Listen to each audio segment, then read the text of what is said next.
Okay, I'm live. I'm sorry. I'm late. I fucked up. I accidentally scheduled it for 10. Didn't realize that till just about 45 minutes ago. And that's my bad. There we go. So anyway, yeah, I'm here. All right. And of course I got home because I had to run a last minute errand for the baby. And which is why I had scheduled it for 11, and then everything took longer. And then I get home and my daughter is awake, my 20-month-old. So then I have to play with her for a few minutes to get her to calm down and then get ready for bed. And then of course the cats want out, and the cats want food, and the cats want everything. It's not a wise idea to have animals and children if you want to do YouTube. Not a wise idea, not at all. So here we are. Diaper loot boxes. That'd be great. I would totally take diaper loot boxes. I would totally take it. I would be like, yes, give me the diaper loot. I'm on board that. Am I talking about sci-fi movie or The Last Airbender? No, I would say The Last Airbender. I don't want to defend that movie. I didn't hate it because I also have never watched the show. So I don't care about it, to be honest with you. Nothing like that's gonna really get me going, right? Nothing like that's gonna make me go, nah, that was good. That movie's 9 years old. Weird, isn't it?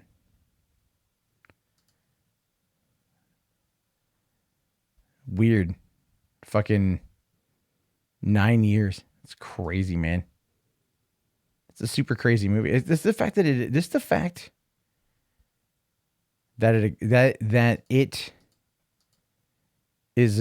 thing. Is funny to me. So it's like, I remember that movie coming out, everyone's like, oh my God.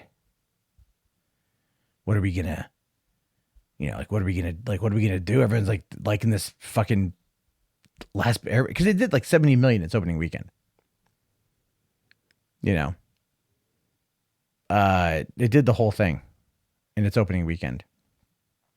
Anyway, it's been a long day. It's been a long day. I don't know if I'm going to do the Avatar thing right now. I had wanted to do the Avatar thing.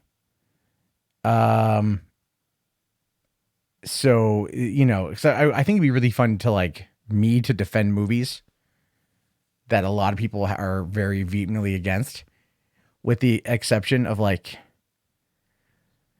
Last Jedi and Ghostbusters, because I don't even think I could defend those. I don't think I could. I'd like to. I'd like to try. I'd like to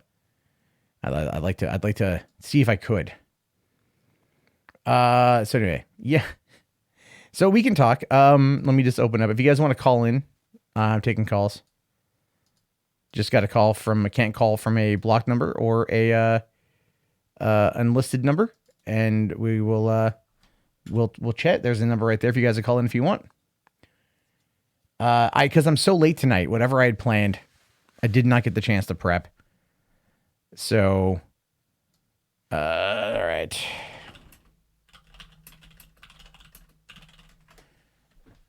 So yeah, if you guys want to call in, that'd be perfectly fine. If not, we're just gonna we'll just talk movies for a bit, see what's going on today. I know that the Viacom CBS thing was pretty big. That's a pretty big one actually, and I still think that they're just that they're gearing up to join Netflix. If you saw that video, actually, I don't think. Let's see.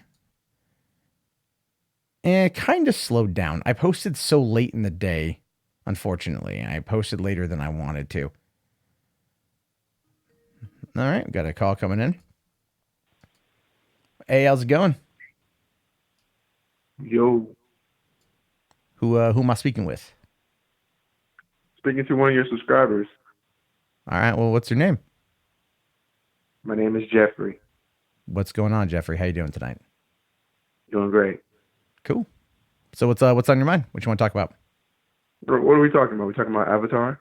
No, well, we can. It was more or less something I had intended to do a bit more. I got really late distracted tonight. That's why I'm on a lot later than usual. So we can talk Avatar for a bit, but I want to do this thing where it's like, I want to defend a shitty movie, or at least a movie that some people find shitty. I genuinely like Avatar.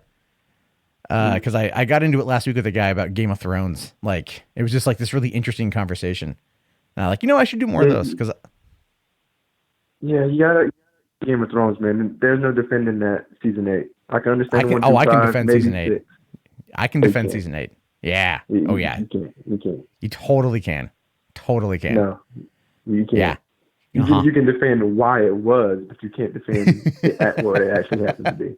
You can defend most of it. There's some things that even I'm like, okay, but like for the most part, the best way to defend season 8 of Game of Thrones is they got dragons. Everything else is moot. But really, had dragons in previous seasons. Yeah, but that's the whole point. Why is it like certain things with dragons? Like we're talking because people like to argue like logistics, right? I've heard people argue like, well, that like realistically wouldn't happen. And I'm like, realistically, dragons don't fucking exist. But yet here we are having a conversation about dragons. And it's not even about dragons. It's about making sense within the show. People were doing things out of character and being stupid just for the sake of plot because they only had, 8 episodes? Yeah, but like who specifically in your mind? Jon Snow. How? When he was just screaming at the dragon looking stupid. Or when he... Wait, what do you mean when he's screaming at the dragon? What part? I forgot what episode it was. I think it was like 5 or 6. I don't know. Right there in the end during the battle. No, that was episode 2. Episode 2... it probably would have been episode 3 because episode 2 there wasn't any dragons. Yeah, episode 3 was when the Battle for Winterfell happened. Yeah, that one. Okay, but he's yelling at dragons like like we know Jon Snow was the guy that was supposed to kill the White Walker. It shouldn't have been Arya Stark. It should have been Arya Stark 100%. Like they'd been the thing that people got to realize about she absolutely yes. What about the whole season where she was in Bravos? Yeah, she was training to be an assassin. She had a Valerian blade. She had a Valerian dagger, Valerian steel dagger that was given to her by Littlefinger, I think like in season 2 or 3. It could have been season 1, I forget. But she had that Valerian steel. So she's carrying that with her the entire time. We know the importance of Valerian steel and how it interacts with the White Walkers. Don't get me wrong, like they should have done more with like taking out the generals, because none of the generals got taken out at all, which I thought was interesting. But anyway, Arya was meant to be like, that was not meant to be Jon Snow. Jon Snow could not fight him. We saw that when he was charging at the Night King, and the Night King turned around and just went like, yo, fuck you. And like, he just raised the dead. And there ain't shit he could do. Any of them could do. They needed someone to get close enough without being seen. And Arya had been a trained assassin. And in that moment when she met Melisandre, and Melisandre is like, when I met you before, what I tell you, you're going to close eyes, blue or green, brown, and blue or something like that. And that was like, again, referencing back. And I like to point out, I always like to argue this point because I always catch flack for it. This was George R.R. Martin's plan. People want to talk shit. This was R.R. Martin's play. I've got a theory about that. I think he lied to D&D. I've been thinking the same thing. I think he gave them the runaround with that. Yeah. I'm thinking that too. Something completely different. I think he is now. I don't think he was lying then, but I think he is now. Like I think at this point now, because no, the thing is like you gotta realize these guys were adapting it, right? And it's one of those things where it's like, yeah, there's definitely a quality loss once they go off book, but like this is what I got into with the guy the other night for. I said, hey, you fucking. Like you got George R. Martin, and George R. Martin is, for years, he's like, well, I mean, like I can feel the train tracks are rumbling, but I can't see the train on the horizon. And everyone's like, just fucking finish the book. And he won't finish the damn book. Here it is. The season's been over since, I don't know what, May, whatever. And still nothing on the book. He jokingly said, if I don't finish it by 2020, my fans can lock me in jail. And yet he finds time to go work on that. That whatever the game is from software, working on a video game. He can do lore for a video game. He can produce Night Flyers, that one season show for Sci-Fi that got canceled. and everything else he's doing. He can't finish the 2 fucking books that apparently are already written, from like what I hear. Yeah, without them, yeah. So it's like if he had the outline and he knew what he wanted, and he told them like at least in 2016, if not before. I don't remember when they went off book. I think it was off at the end of season 5, which would have been 2016. Then at that point they sat him down. He told them, "This is what I want. This is what's going to happen. This is where things are going to go." And then they followed that outline. So if you want to talk about like bad writing, like dialogue, fine. There's some choice dialogue parts. But at the same time, for plot, for direction, for story, for everything, that was George R.R. Martin. And for some reason, fans are just not going to fucking give it to him. They're not going to criticize him on that shit. It's like, this was his story. D&D didn't just fucking pull it down and like fucking 50 Shades of Grey that shit. This was his story. And that's why I'm saying it's his fault. It's his fault ultimately, because like they had, he's an excellent dialogue writer, right? He's excellent at writing dialogue, and they were able to lift a lot of the key dialogue scenes from the books, which really translated well with the actors. And so when you have like, you know, put it like this, like let's say for example, like you're adapting Shakespeare's plays. You know what I mean? Everyone loves Shakespeare. It's good shit, good written, right? All of a sudden it's like Shakespeare's like gets halfway through a play and then he fucks off. And you're like, well, fuck, I got to finish this shit, but it doesn't have the same prose, you know, like, what was it? Robert Jordan passed away, writer of the Wheel of Time. He got, I think, to book 12 and he died. Tragic shit. So they needed to finish the last 2 books because there was going to be 14 total, and he'd already outlined everything. And they brought in a guy named, Brandon Sanderson something. And he took the outline, and he was handpicked by Robert Jordan to finish his books because he writes in fantasy as well. And the diehard fans of Wheel of Time still got those last 2 books, and they were still, for the most part, happy. But the same argument applied. It's not the same. It's just not the same. That there's a different vibe that's there.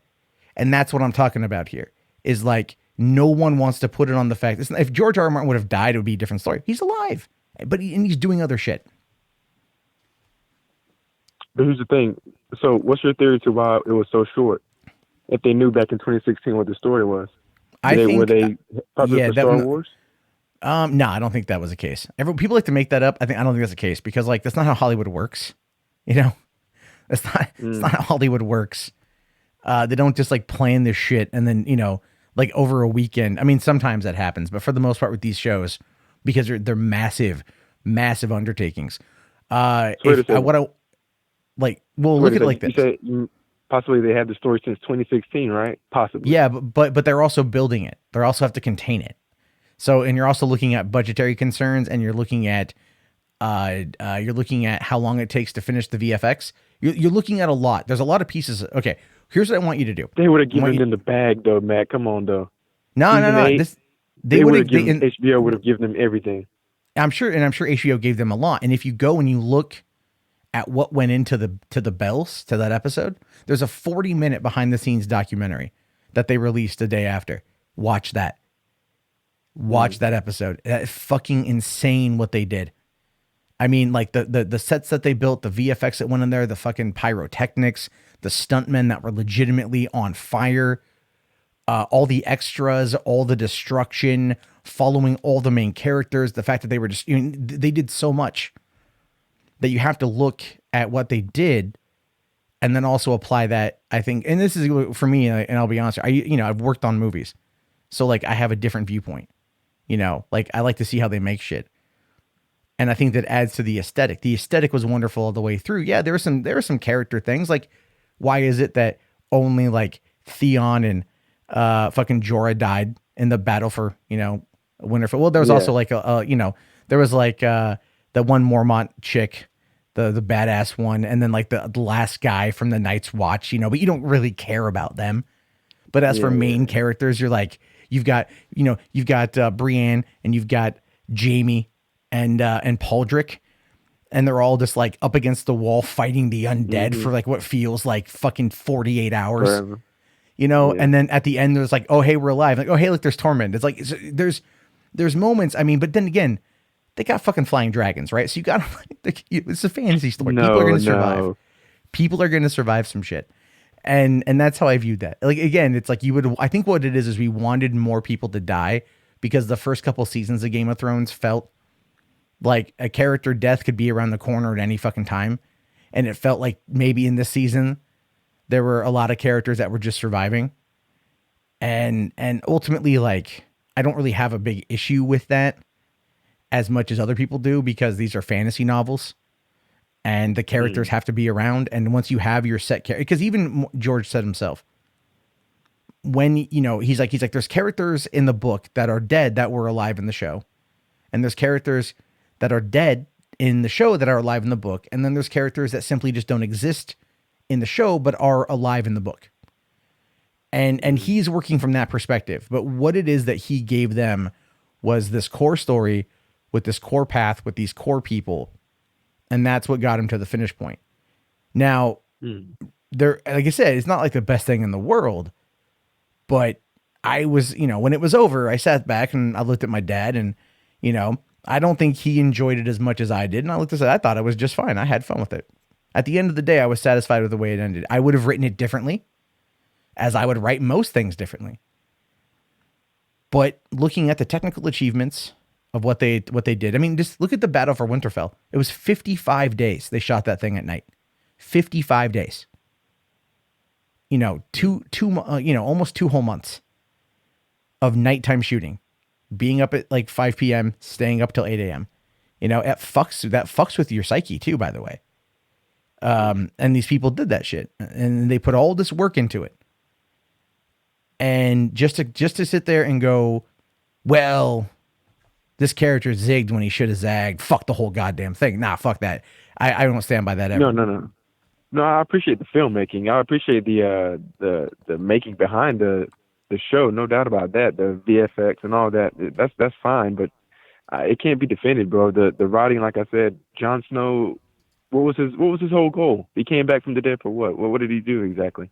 He came back from the dead to unite the North. He united the North. Oh, okay. That was what he did. He was, that's what they put him the King of the North, and he united the North. It. But the thing with Jon though is Jon. I mean, look at the ending. Where did Jon go? Jon found peace by going to the North. Jon was never going to find peace. Jon never wanted to be king, and even if he became king, it would be a reluctant king, which is probably for the better than giving it to someone who wanted the job.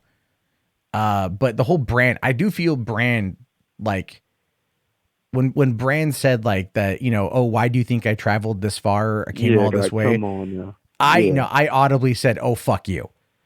Okay. Like that was bad. Like, but then again, that's George. That's a George thing right there.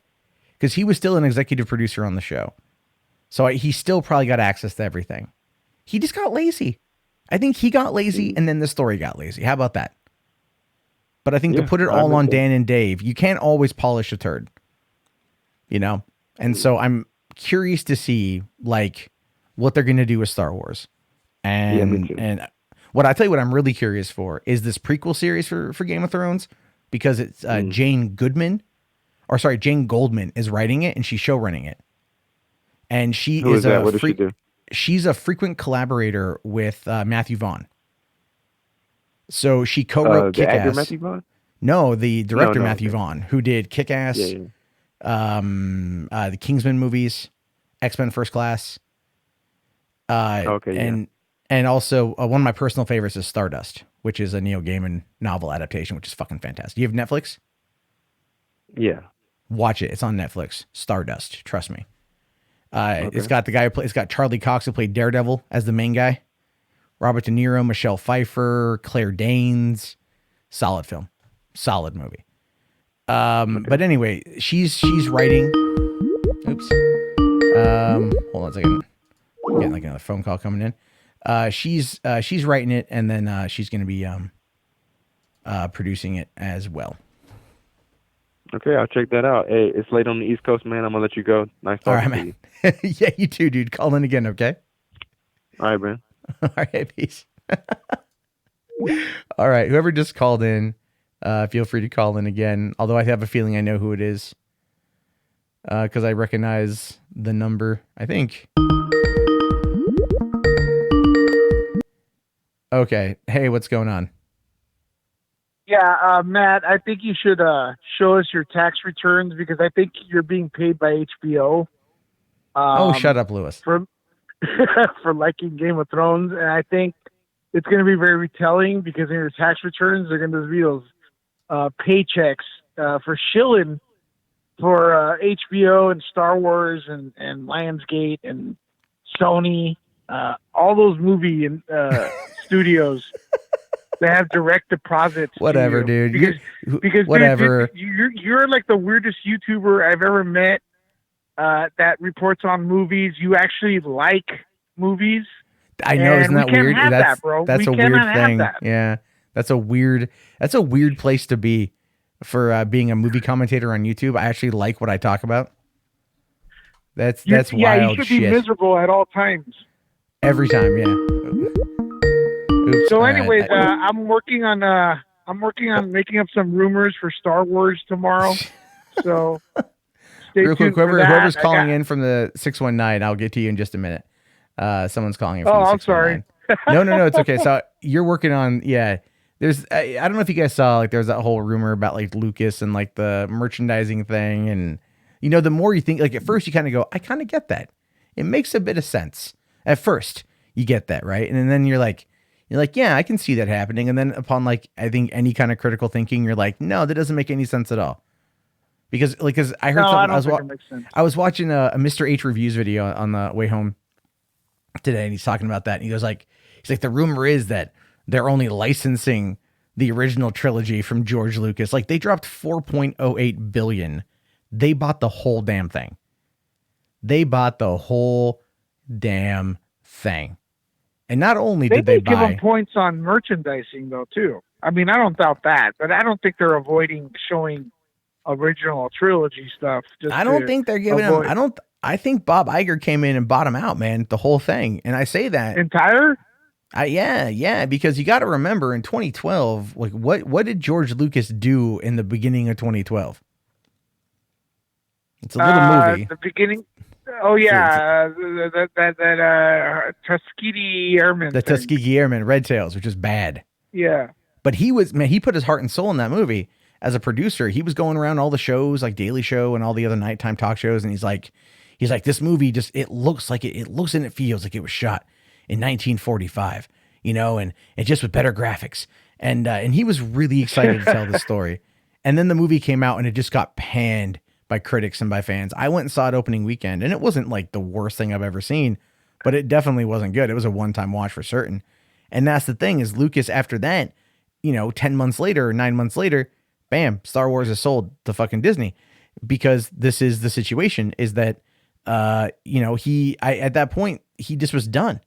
The dude had all the money he's ever going to fucking need, like he made billions off of merch back in the 80s and 90s. Never mind everything else that sold from Star Wars. I'm pretty sure you can get a Star Wars themed catheter if you look hard enough.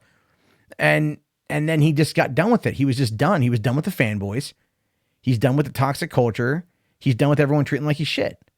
So fuck it. He could sell everything. People think that Star Wars fans have always been harsh, man. I mean, we just didn't have the internet. They're pretty back hardcore. Then. Yeah, they're pretty hardcore. Yeah, and the one thing with George Lucas, I don't know if this may have been part of the issue. After the Return of the Jedi, he kind of like, he didn't really direct that film. Well, he like had to step in to interfere, right? Because the director, I don't know what the hell happened. But after that, 1983, he kind of stopped directing. So, and then to go back into like it with the Phantom Menace, I feel like he was a little rusty, right? I mean, all those years of not directing and just going into a major blockbuster film, the most anticipated movie in history back then. And I don't know if that contributed a little bit to his stuff, but well, I mean, I don't think it's unfair or untrue to say that George Lucas has an ego. But I agree in the concept that he was a bit rusty coming into Phantom Menace, because arguably, before he did Star Wars, he directed, THX 1138, which was bad. And then American Graffiti, which was fantastic. And, but he was able to kind of dust his chops off. And then he didn't direct anything else specifically until 1998 or 1997 when they started shooting the Phantom Menace. And I mean, he was, I think, also waiting for technology to match up to where his brain was, to where his imagination was. But, and I get that. That's one of the reasons why there was a running commentary for like the long time about what if George Lucas directed Harry Potter, and then the joke was, well, Lucas would just would build, 5-6 feet of a set and have the rest be green screen. Whereas everything else is going to be fucking, like Chris Columbus built these huge sets and did this huge thing. And that's kind of how Lucas is, but Lucas has always been technology driven as it is. But what people tend to forget here is that, what else did Disney buy? They didn't just get Lucasfilm for $4 billion and Star Wars for $4 billion. They got LucasArts, which they killed. They got Skywalker Sound, which is still being used to this day. They got Industrial Light and Magic, the premier effects company in the world. And now they can use all of that stuff. And okay, Lunith here says Indiana Jones. Yes, of course, Indiana Jones and Willow and everything else. What's going on, Jason? How you doing? But the whole point is that they can do all that. So they didn't just buy Star Wars for $4 billion. Everyone just focuses on Star Wars, but you got to look at everything else that they bought and how often it's used and how much they're able to write it off, because they're able to, whatever budget that they allot for, Star Wars, ILM does the visual effects. Skywalker Sound does. I don't think I got to be honest with you, Matt. I don't think we're going to see another Indiana Jones movie with Harrison Ford. I think we're going to get one more, but it's going to be deep fake technology. What? Have you not seen deep fake? Oh, no. I'm not. You mean like de-aging? Or what is that? Or is it like Tarkin? No, deep fake technology is where they can take someone's face and put it on somebody else's body and make it look realistic. Go on Google right now and look up deep fake Nicolas Cage and watch watch that. I just saw a video the other night too, where they did, this is on Reddit. I think it's on like Reddit RTV or television, whatever. Someone took Bill Hader in an interview from like 2008 or whatever on Letterman. And he was talking about Tom Cruise and Seth Rogen. Yeah, they put Tom Cruise's face in them. Huh? And they put Cruise's face on him and they put Seth Rogen's face on him. And it looks, that's deep fake technology. So like imagine like when Harrison Ford passes, and this is going to be down the road, look at Gemini Man right now, right? Will Smith is playing a younger version of himself, but they just de-aged him and it looks fantastic. So it's like that's where the technology is going to go. I feel sorry for people who want to be actors though, because they're not going to get the opportunities small small as it is. Yeah, no, it's going to be it's going to. Here's the thing: I don't think it's ever fully going to take off. It's going to be a novelty, but people are not that stupid. If it's kind of like, for example, Stanley's Twitter account is still active. People on every tweet go in there like, you're ghouls. You fucking ghouls. You're tweeting the Stanley account. He's dead. And it's like, yeah, but it's a fucking company. They still run a company. Yeah, but there's a lot of controversy surrounding him though. As people. Well, there's some controversy, but the whole point is like, imagine if Marvel started using deep fake tech to digitally insert Stanley into every movie. Right? People would be pretty pissed because after a while, I'm sure his daughter would sign off on that. Oh, she would sign off if there's a fucking paycheck. Absolutely. Yeah. 100%. That's my exclusive. So I was going to ask you your opinion here, back to the getting away from looking like the original trilogy, which Disney's being blamed for. I was under the impression they've been trying to do that for a long time since the prequels. I don't feel like the prequels look much like the original trilogy. What do you think? Well, I mean, the prequels always kind of suffer from that, we're going back in time, yet technology is now better mentality. And we see this in there's video an games. Explanation for that because it's the used universe. Everything looked new in the prequels. And as soon as the Empire took over, they stopped building stuff and and everything became kind of like gray, black, and white. You know what I mean? That kind of made sense to me. But the ship designs until kind of like Revenge of the Sith, they started getting it right. But before that, it was kind of like, what the hell? This is connected to Star Wars? I don't know, man. That's I don't know. I just, the way I viewed it is kind of like the Empire took over and kind of like rigified everything. You know, Yeah, it was that's- like in their that's image. right. So that's kind of, you know, but we also didn't see a lot of planets with the Empire. We never did. What planets did we see? Really? What planets? We saw Tatooine, and Yavin What 4. was the planet in Solo? That was The- Corellia. And that The was one where they were Corellia. fighting? The one, no, that one, I forget, the opening planet was Corellia. That was where Solo was in the beginning of the film. But see, the thing is We with also Solo, had the we got one where there was that battle. what, I don't know which ones where there's a battle. Yeah, where Han was on the battlefield with the Empire. Yeah, I don't remember the name of that planet, but what I'm saying is in the original trilogy, we didn't see many planets. You know, No. we got 2 movies. We got 2 in A New Hope. We got Hoth, Dagobah, and Bespin. But even then, that was only Cloud City.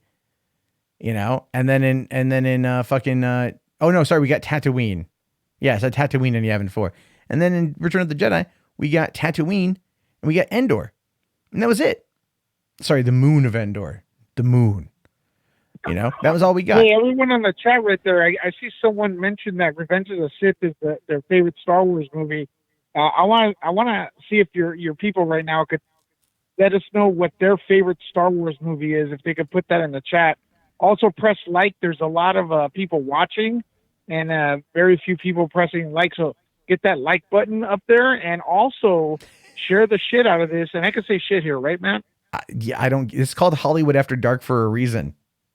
All So, right, share don't- this because you know what? I want to hear Matt before I go to sleep. He has this soothing voice, and I always Oh my listen God. to him before I go to sleep here from Los Angeles. You know, he and I fucking just- calls me every day too. He calls me every day. It's weird. why not, man? Why not? You know, I answer the phone, hello, honey, and then you know. Well, it's But because yeah, guys, with Return of the Jedi, that's a good choice. We got some people mentioning what their favorite Star Wars movie is. I'm gonna let you go, Matt, so more people will call in. But I'm gonna Yeah. throw my hat in there, and I'm gonna say The Empire Strikes Back. I'm gonna be like everyone else. Empire Strikes Back's my favorite Star Wars movie. But I'll talk to you later, man. All right, man. Have a good one. Peace out. You too. Bye. Okay, well, I got one coming in already. 702, you're on the air. How's it going? Hello? Hello. Hey, Hey, what's Matt. going on? This is Cam. I called like the other night. Oh, yeah. Hey, what's up, man? What's on your mind? Well, a lot, but I guess since we're on the topic of Star Wars, if you wanted someone who would defend the Last Jedi, I could defend the Last Jedi. I want to have that fight with you. But let me let's try to keep it. Tonight's a chill one. I got home later than I wanted, so I'm Yeah. not prepared for like really anything. Unfortunately. And I'm not a so staunch supporter, so I couldn't defend everything, but Oh, I could 'cause- defend at least half of it. yeah, but that's the other half that I can destroy you with. That's the thing is like I can defend most movies, but all someone has to say to me about Last Jedi is Canto Bite. I'm like, fuck, you're right. It's like not a I goddamn didn't love thing. Cancer Bite either. I don't It know would've worked better. anyone who did. I don't know anyone who doesn't mock that damn thing. It could have worked better in a different story, but the story of The Last Jedi, it felt like a side mission in a video game. Yeah, I agree with that. Yeah, it was definitely like one of those things where I'm all like, ugh. Like I just fast forward through it now. If I watch The Last Jedi, I will fast forward through it. I'm like, get to the end, okay, they're done. Now I get back to the movie. Not that the rest of it's any better, but it's like at least it's not that. There's a lot with that movie that's always going to be that's going to be like the major discussion. People like 20 years from now, people are going to be at home and they're going to be like, so what do you think of The Last Jedi? And it's going to cause fights. It's going to cause a lot of Yeah. fights.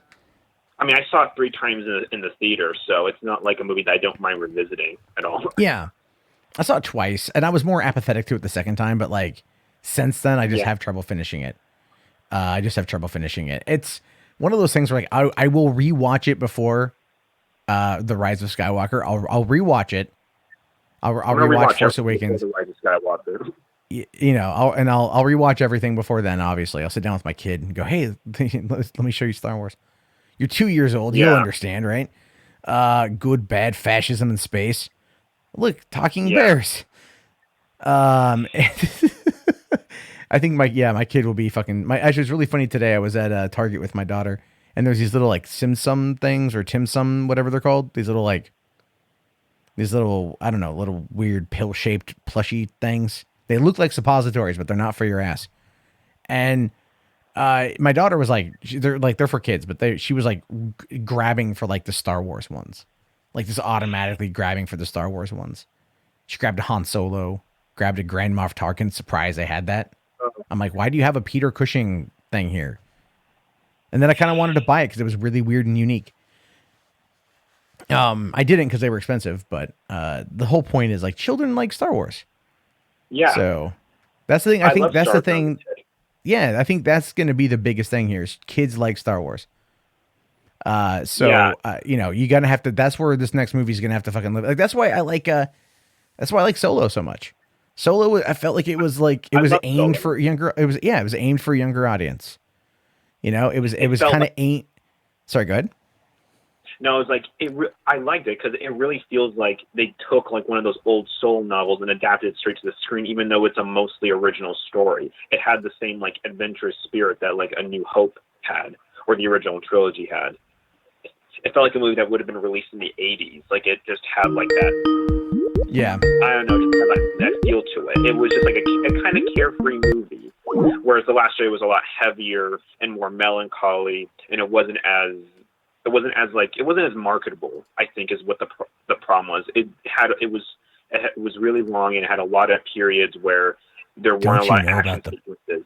Well, yeah, it was like, what are the action sequences in that movie? You have the opening bombing run, which I don't know. I think if you take a second to look at the physical logistics of that scene, nothing makes sense. It's explained in the visual dictionary that they have like gravity generators in those bombers, so that's why they fell. And then once they left the ship, they were on a trajectory. No, that part I get. That part I do understand that part. Like, and that's kind of what I thought in general. But the actual physical design of the bombs was not. It was very reminiscent of what you would see out of a bomber in World War II. Like even the visual design of how they fell, which is fine because I mean obviously the aesthetic of the Empire was based off of that, and that was a cool little detail. But I think for me it was like Paige Tico, and she's sitting there and it's like we don't see any gravitation, we don't see any force field protecting the oxygen in there, right? True. We don't see that because visible, but I get that. Well, the thing is, hey Warren, thanks for coming in, man. He said it's 5 p.m. where he is. Wow, that's crazy.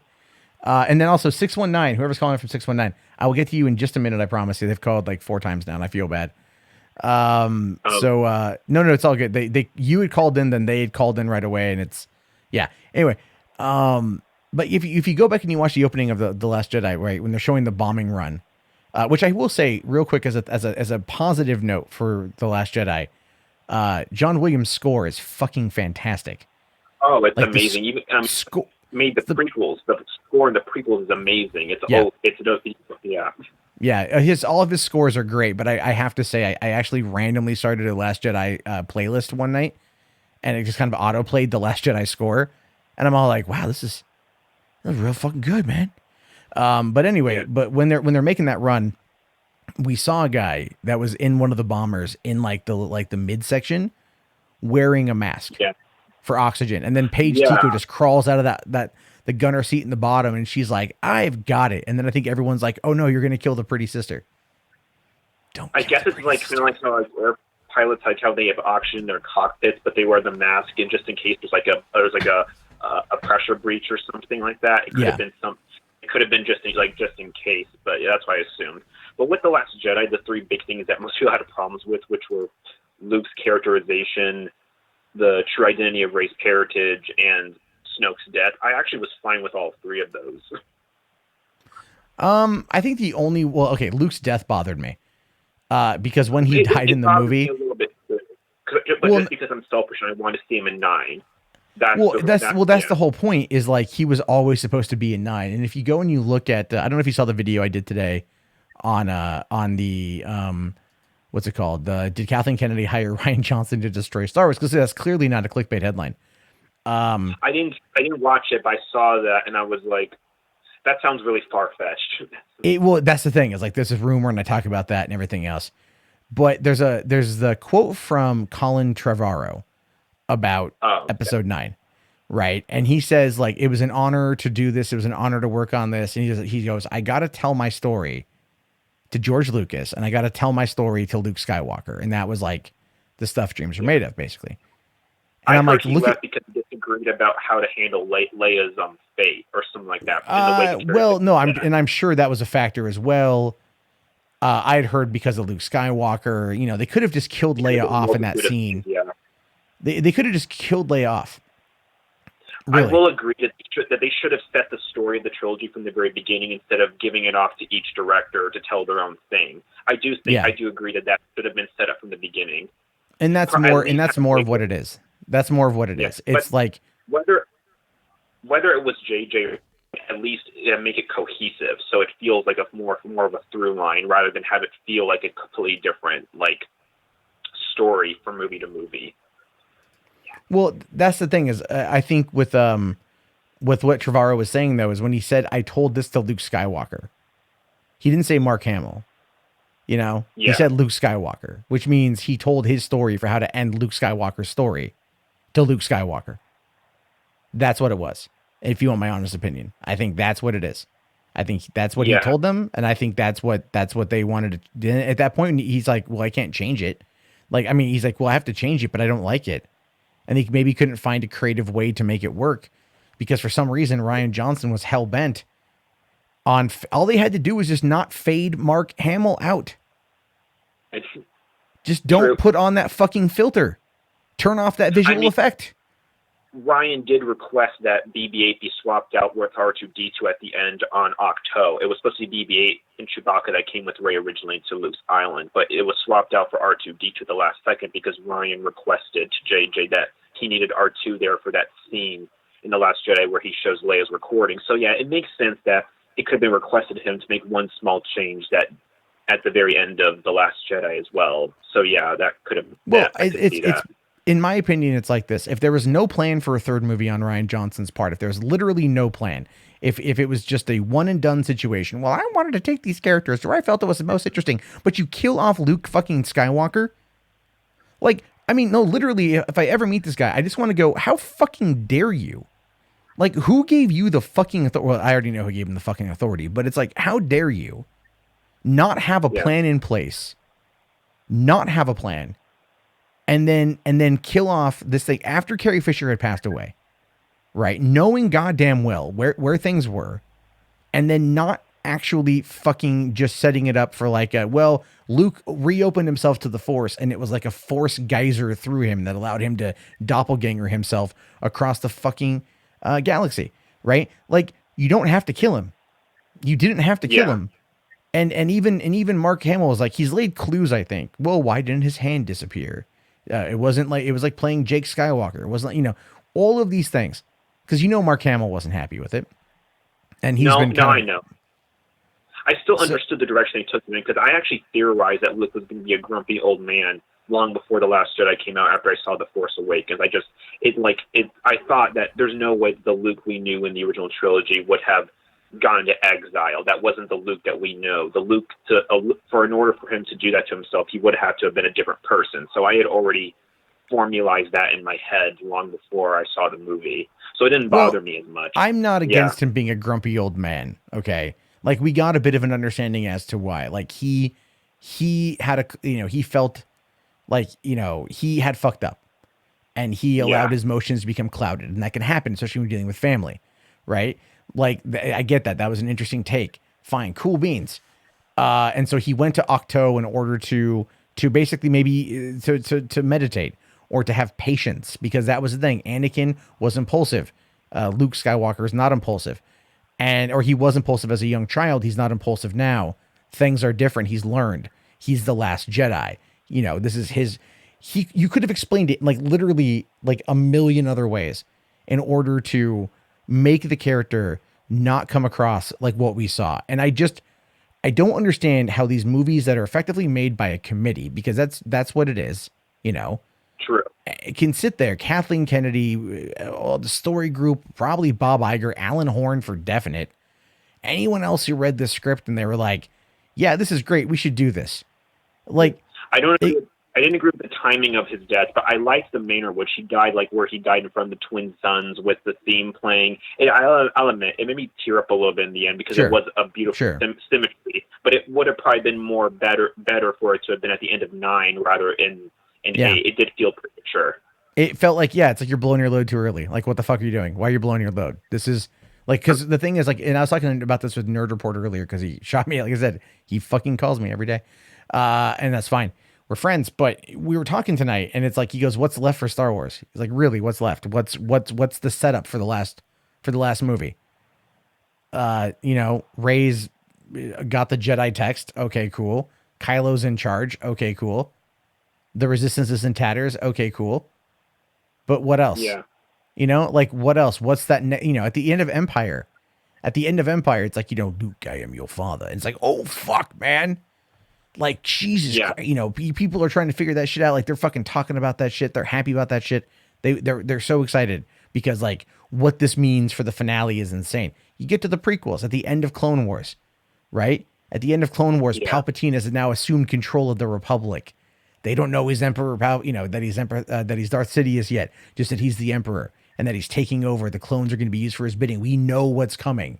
Especially in that sweeping shot of when, like, the clones are all traveling off to go to war, and you start hearing like dun dun dun dun dun dun, and you hear the theme, and you're like, oh, because then you're excited for how it's going to end, because now that's the cliffhanger. You know the bad guys are in power. No one else knows the bad guys are in power. We're a fly on that wall. We already know how it kind of is going to end, but now we get to go into that journey. What about the ending of The fucking Last Jedi makes you dick hard? Nothing. What is there? It's a little boy with a broom, right? And if that makes you whatever, that you should not ever be like that. But the point is that there's nothing at the end of that movie that makes you go like, yes, I want more. It makes you go, what the fuck did I just watch? Yeah, it definitely did not have the best cliffhanger of all the second movies. No.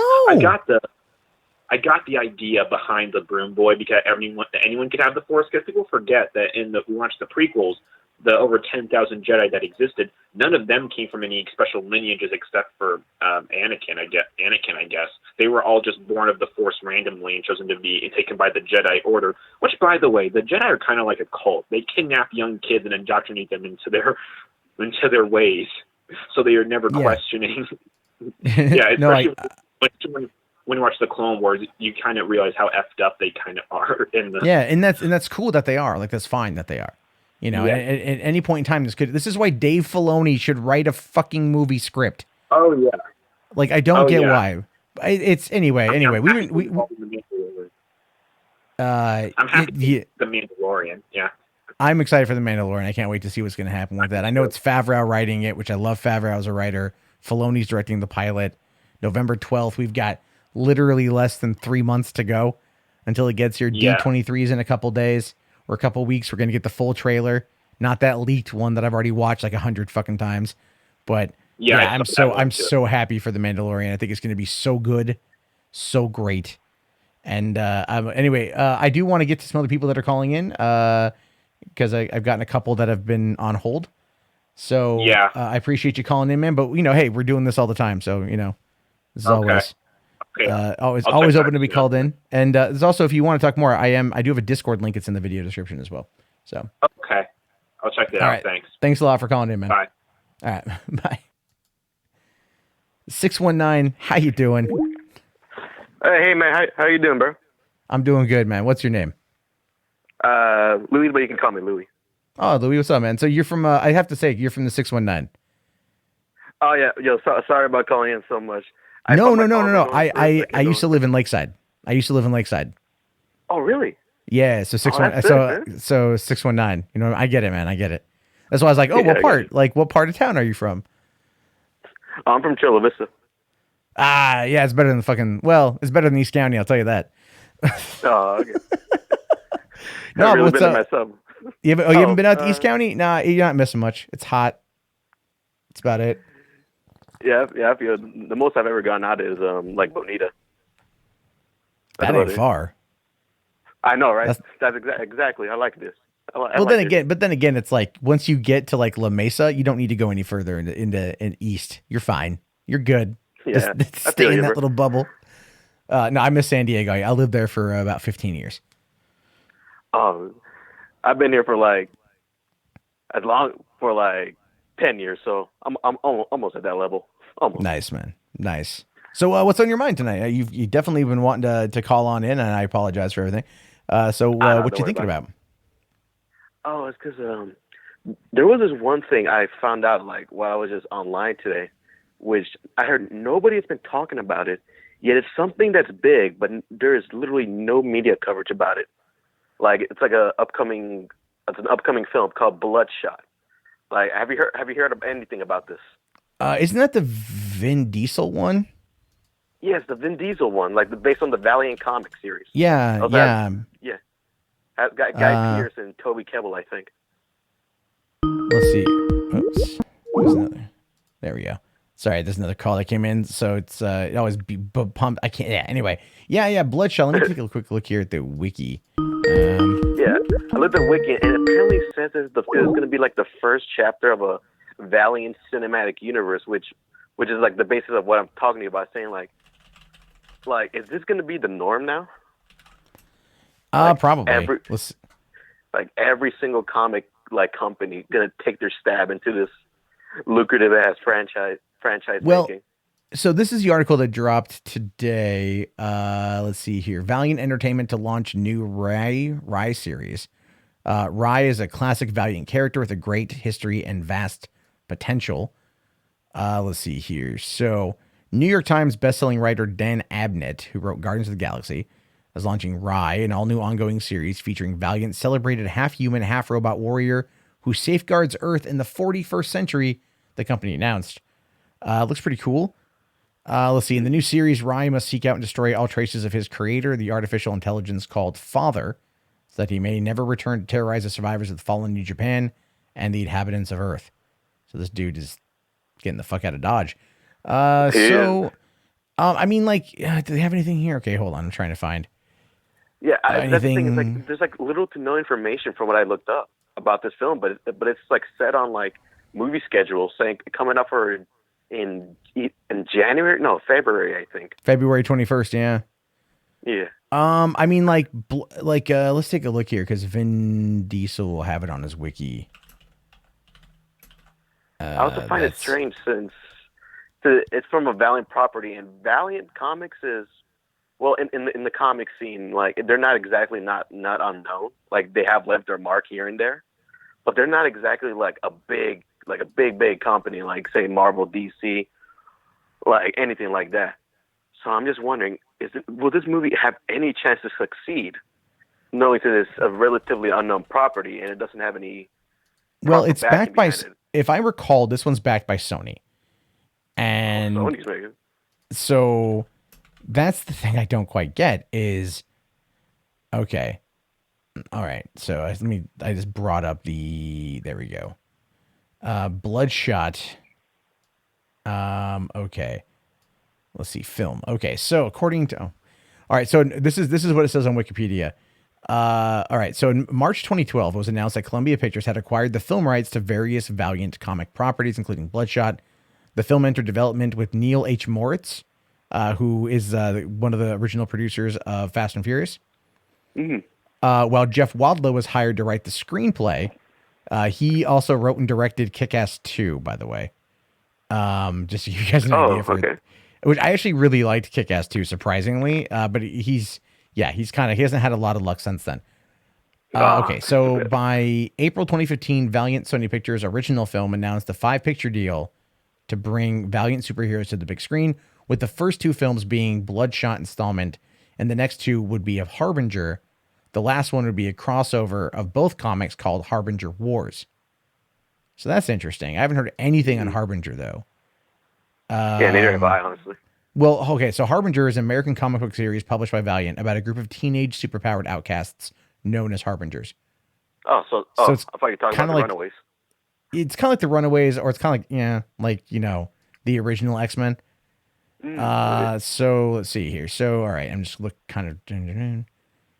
there's no okay. So in September 2016, Sony reported the studio was the first developing developing the film on Harbinger, while the Bloodshot would develop later. While in March 2017, Dave Wilson was confirmed as a director. On July 25th, 2017, Deadline reported that Jared Leto was in talks to play the main character. In January 9th, 2018, Vin Diesel is in talks to portray the character in a solo film. So that's kind of where we are right now. January 9th, 2018, so about a year and a half ago, is one of the last things to talk about. And yeah, that's really about it. I mean, this is Vin Diesel's plan past Fast and Furious, which ends after Fast and Furious 10. And I think, his other attempts at being in movies have not worked out very well. Yeah, especially when there was the Triple X movie. Well, they're doing another Triple X, apparently. Oh, are they? Yeah, because the last one apparently did good enough. So, but I mean, the Bloodshot character seems pretty cool, and I don't know if they've already shot it. I mean, if it's coming out in February, they would have already filmed it. But there's been no reports. Now I'm just wondering if it's like one of those movies that has a release date, but it's just like almost like a placeholder for like something else. So it's like there's nothing else about it. Well, actually, here we go. So looking on the Bloodshot film Wikipedia page, because I, for some reason, didn't click on that. Okay, it says you're filming. Principal photography began on August 6, 2018 in Cape Town, South Africa, with some filming taking place in Budapest, Hungary that same month. Filming officially wrapped on October 25th, 2018. So it's already a finished. Well, so they shot the fucking movie. They shot Who directed this thing? Directed by Dave Wilson. I don't know what he's done. Let me see here. I checked the Wikipedia page, and like he doesn't even have a page. So I'm like, all right, this guy must be like a relatively unknown. Yeah. Well, there's also a lot of Dave Wilsons, but I'm thinking it's possible that this is the guy who is this the dude who did visual effects. Oh yeah. Okay, so this is what this guy's done. So he is a visual effects guy. Who's worked on a lot of video games. So he worked on the cinematic trailer for the Division through Blur Studio. He did Avengers: Age of Ultron, creative supervisor of Blur Studio. He worked on Elder Scrolls Online, BioShock Infinite, Guardians of Middle Earth, PlanetSide 2, Star Wars: The Old Republic. So Halo Wars, he did cinematic stuff through Blur. So if you've seen the cinematic trailers for these video games, this dude was. It looks like he was directing a lot of these. Like, do you remember the cinematic trailers for The Division? Yeah, I actually have. Yeah, like that. Those are good. Those are solid trailers. Yeah, and that, according to this, is he was the trailer director. So that's actually an interesting thing. Thanks for coming in, Danny. It's just one of those things where it's like, well, sorry, go ahead. You were saying. Oh no, go ahead. I was just saying that like. For BioShock Infinite, like the trailer he made for, like I'm assuming he made it if it's like in his credits, or helped direct it. It was actually one of the best trailers I've seen for a game in a while. So it kind of told like a small story, like within and of itself that was separate from the game. So I'm wondering now, like since he has all of this, like he can tell like a quick story like within like 2 minutes. So to me, that's more impressive. More impressive than. Well, here's something more frequent, and this is why I think that Bloodshot's going to be very CG heavy, which is probably why it's going to take a year post production. Have you guys seen Love, Death, and Robots? I've actually finished watching that weeks ago with my friends. Okay, it's a great thing. If you haven't seen it, it's 18 episodes, short films. They're fucking fantastic. Just don't watch with kids in the room. Period. Especially with The Witness. Oh yeah, I was watching that and my kid was there. I'm like, let me just no. I'll come back to this one later on. I was watching in the living room. I was watching in the living room, and my 12-year-old niece walks in because she was staying over for the night.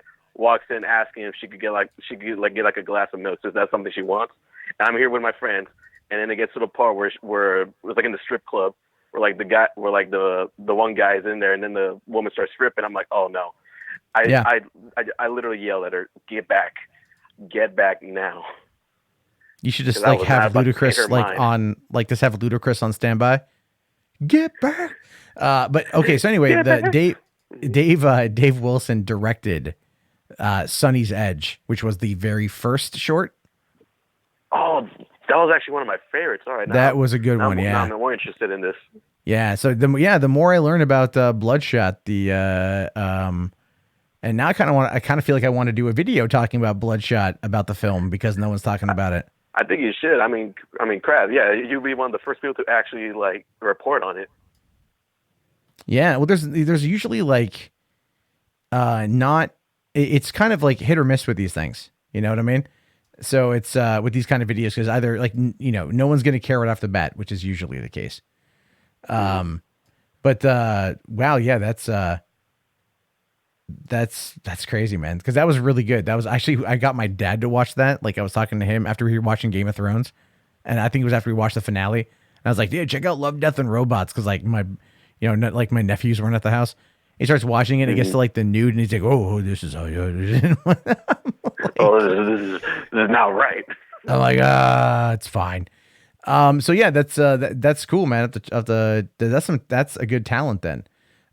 So Jeff Wadlow still wrote the screenplay, but there's another writer, Eric Andrew Heiserer, who wrote. Who did he write? He wrote. So he wrote 2010's Nightmare on Elm Street. Okay. Oh. Final Destination 5. Oh. He wrote The Thing 2011, which I never saw. And then he wrote Lights Out, which was David Sandberg's. That was good. Right. Then he also wrote Arrival. Whoa. Wait, is that the movie with Jeremy Renner and Amy? Yeah. Wait, he wrote that? Yeah, he wrote that. This is a guy who's working on Bloodshot script. He also. I'm sorry, man. I'm like, how the hell do you go from The Thing, one of the worst anything from ever, to the Arrival? I'm like, this man. For one, it was a couple years, so he could have gotten better. Two, there's an adage in Hollywood that goes, there's the movie you write, there's the movie you shoot, and there's the movie you edit. So screenwriters, what they originally write on something isn't always the case. But his other film that he wrote was Bird Box. Oh, that's the one where they have to cover their eyes? Yeah, that's the Sandra Bullock one. That was really good. People loved at the end of last year. That was on Netflix. Oh yeah. People would not shut up about it. Yeah. So that's so that's the talent behind Bloodshot, which is very fascinating. Who else is going to be in this fucking movie? If they have anything. The Guy Pearce and Toby, those are the only actors I know they're going to be in there. It says Guy Pearce is rumored, at least according to this. Tallulah Riley, I know that name. Where do I know her from? She's Angela in Westworld. I don't really know that one off the top of my head. Eliza Gonzalez, who is, I think she was just in, she was Nisiana in Alita, and she was Darling in Baby Driver, and she was she's Madam M in Hobbs and Shaw, so she's fun. She's a fun one. Oh, I know her. Yeah, I know her. Yeah, and she was Santa Monica Pandemonium in the From Dusk Till Dawn TV series. So she's been around. So that's not. I like her quite a bit. And there's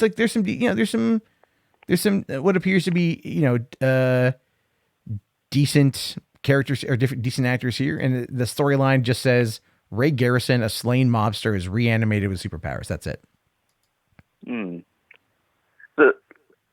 So yeah, I'm liking the talent behind this. Like, now that I know more about it, I'm like, all right, this has potential.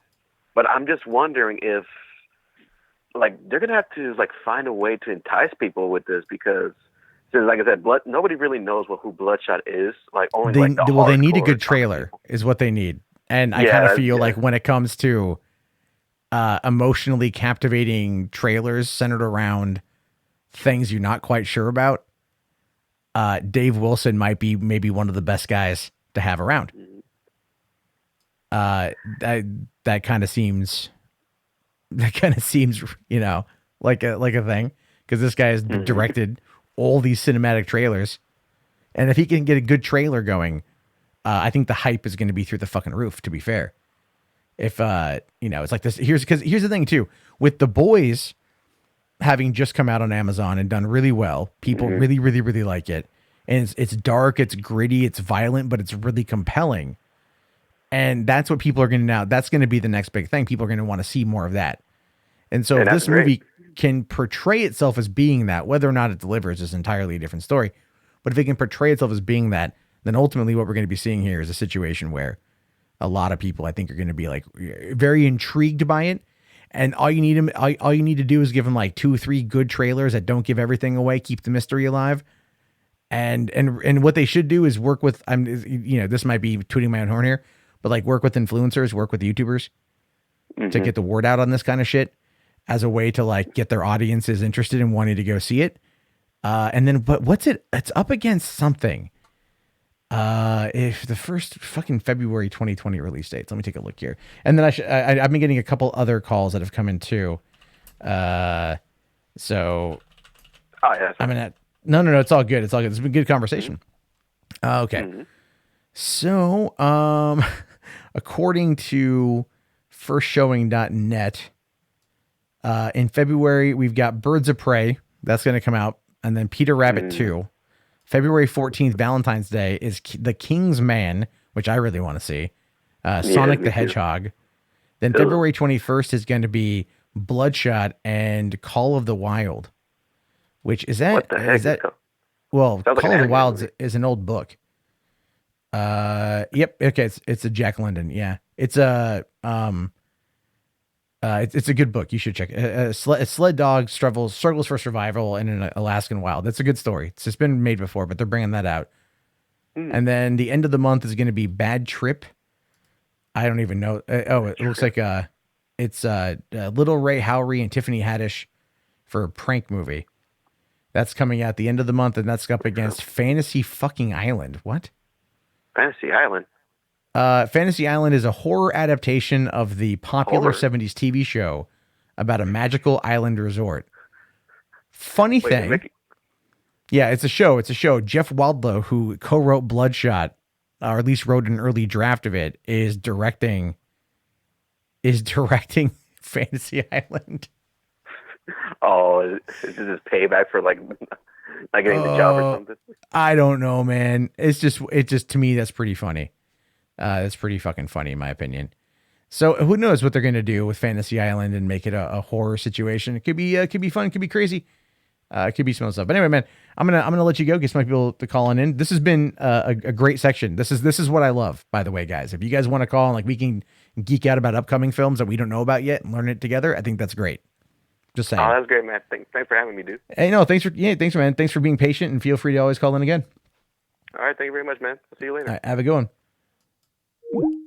All right, so there was a 208 area code that I saw as the last one that popped up, and if that one wants to call back, if they're still listening, it would be great.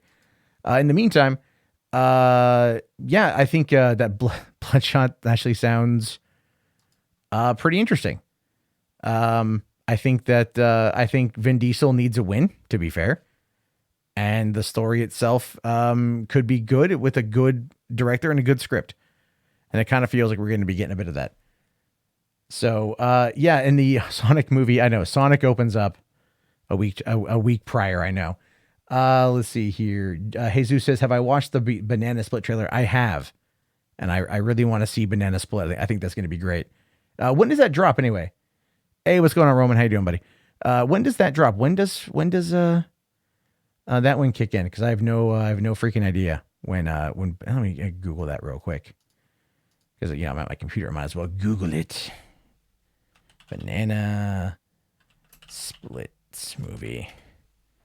That one releases. I can't believe that Hanna-Barbera produced the story. What the fuck? Okay.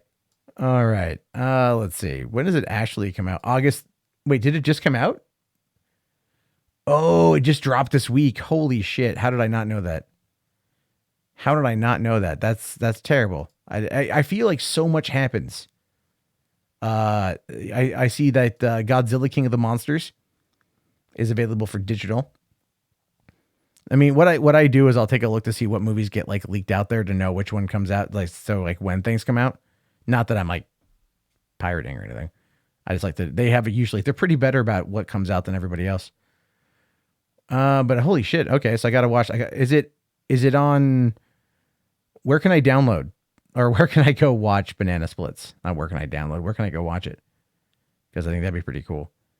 What's this Woo Assassin show I keep hearing about? I keep seeing people talk about that shit. Let's see. Oh, The Secret Life of Pets 2. That one is coming out or just came out on digital. I don't want to see that though.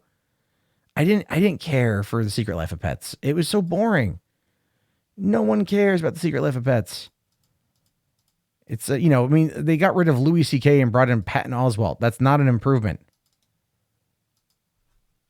Okay. Oh, it's Voodoo. Voodoo's got it. All right, great. Hold on. Some caps. What's Netflix? Oh, it's a Netflix show? Netflix. Oh, wow. Holy shit. Okay. Fuck me. This is Jesus Christ. This is what I'm not, I tell you, I'm kind of over like binging culture if I'm being fair, right? Like I'm telling you kind of like binge. I'm over it because it's, it's so hard to keep up with everything. Like you want to get into it. You want to watch it. I understand watching it, being excited to keep watching, but it's like after a while, I feel like a lot of these shows kind of fizzle out, I mean, sure, people can watch it at their own speed, but when we live in the age of binging in order to be able to talk about it, it kind of like, it has the opposite effect that people want. I'm just saying.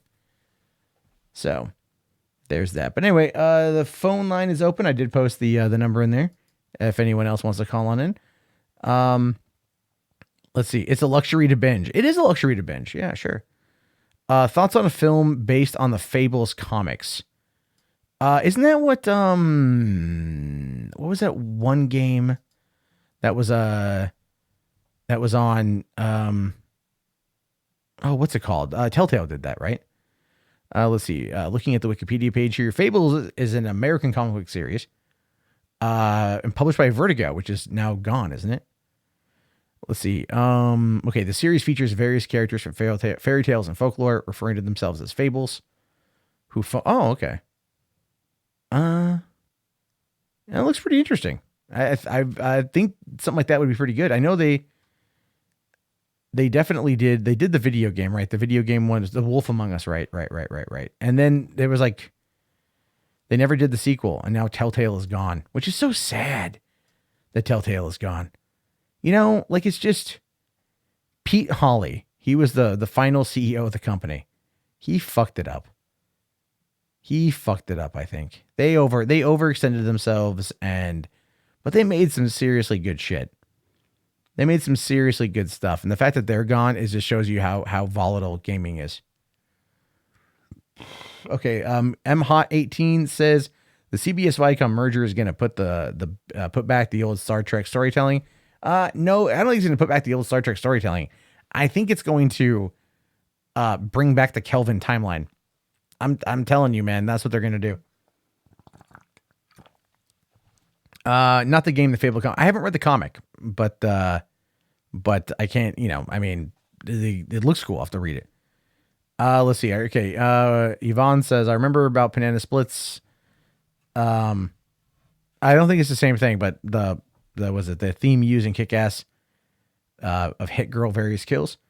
Did I talk about the CBS Viacom merger? I did on a video today called Now That Star Trek is Hold at Viacom, What Comes Next?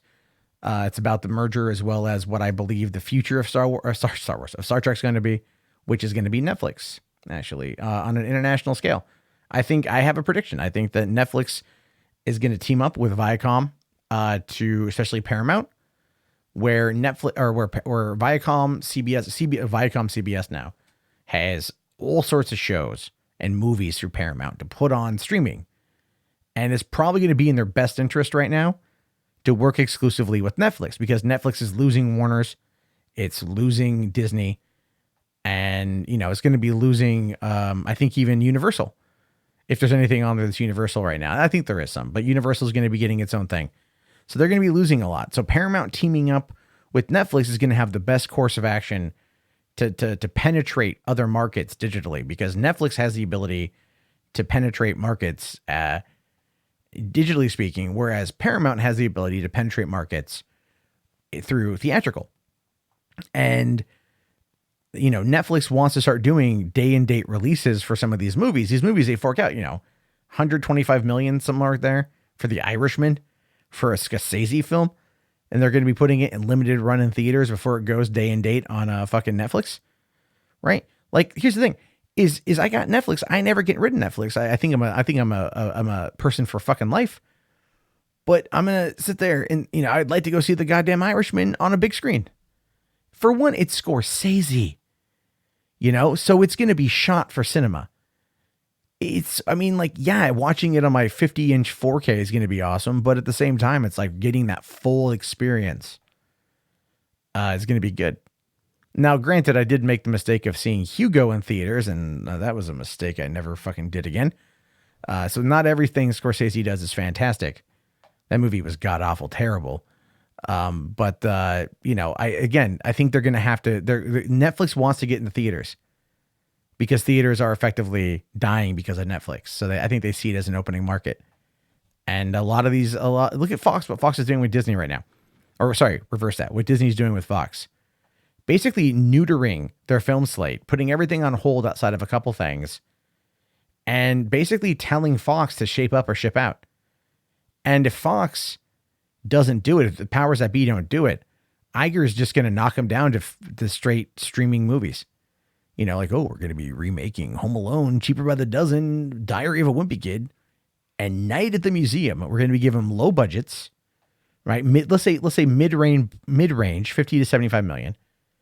They're going to make these movies, and they're going to use them as a way to get people to come to their service. And that's what they're going to do.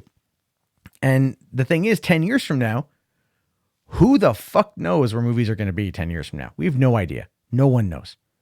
Right? How many movies a year do you go see in the theater? You could probably count on maybe one hand, two hands possibly. Then you have to ask yourself, which movies do you go and see? And you're probably going to go like, well, Marvel, Star Wars, you know, maybe a couple of the movies here and there. But you're not going as much unless it's a big tentpole film. Because that's kind of what we've been conditioned to with Netflix, with Hulu, with Amazon. And now people like watching television shows because we're like in this, you know, this new golden age. Movies are getting kind of the boot. Movies are getting the boot. What are we hearing now? Look, Hellboy, right? Hellboy. Not the best movie in the world. Not the worst movie either. But a lot of people came out and said, you know, this would be great as a streaming show. Yeah. Yeah, could. A couple other movies could do the same thing too. Anyway. So there's a lot going on there. Cam here says he wish he hadn't seen Once Upon a Time in Hollywood in theaters. A lot of people out there would, I think, disagree. So it's definitely something to consider. But anyway, I can take one more call, and I'm probably going to wrap this thing up. If anyone has any final thoughts they want to put in, because you guys might be hear my voice is getting a little bit hoarse. So, anyone here has any final things? We can. I'll post the number one more time. You guys can call in. And otherwise, yeah, I think there's a lot of. Look, I love going to the theater, but even then, I've slowed down what I've gone and seen. You know, like a movie like Stuber. Not going to go see Stuber in theaters. I'll wait for Netflix, or, well, in this case, I'll wait for Hulu because it's a 20th Century Fox. I think when I go spend that kind of money, I want there to be something that is more, you know, that's worth the money. Like Detective Pikachu, worth the money. Toy Story, worth the money. John Wick, worth the money. Stuber, yeah, you know, not really. You know, Little Women, they dropped a trailer for that today. Little Women is coming later on this year. Do you really want to see that one in theaters? The answer to that is probably not. You know, I mean, movies that don't need to be in theaters are not going to be seen. They're just not. We're not at that point anymore. You know, look at Bird Box. Bird Box was like everywhere. It was on fire. Right? It was on fire. It was on Netflix. Everyone watched it on Netflix. It was in theaters for like a hot minute, but didn't do any money. Should I even take a look at that one? Let me see what I can find here. Box office Mojo. Bring that up. I really should have most of these damn things on a fucking on a. Oh yeah, no, there's no Box Office Mojo for Bird Box. I'm just saying, you know, I think they put it in theaters, but maybe it's so small.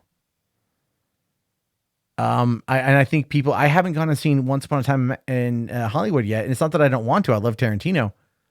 It's finding the time's a bit of a pain in the ass. I've thought about going and seeing it the last show of the night or something, just kind of sneaking out of my house. But I have a week-old baby. So doing this while she sleeps, you know, is something I can do, which is one of the reasons why I also start so late. I am hoping to be able to get to a point of where I could do this a little bit earlier, but unfortunately I probably have to raise Patreon on that one.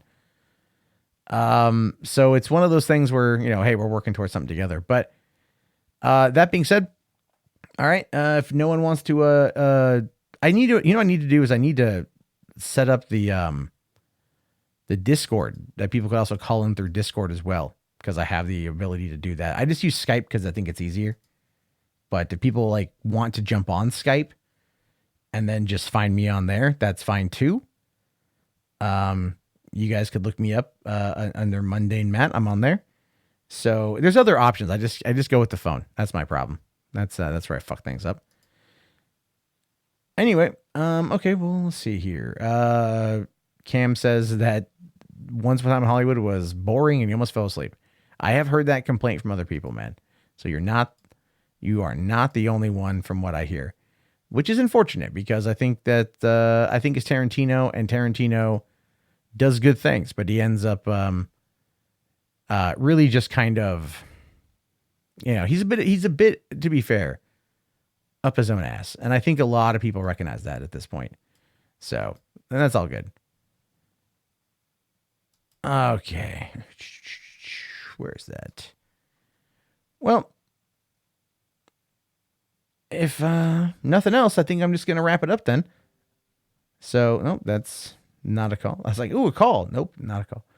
And I appreciate everyone tuning in. I'll be on tomorrow night a little bit earlier, probably around the original predetermined time of 11 p.m.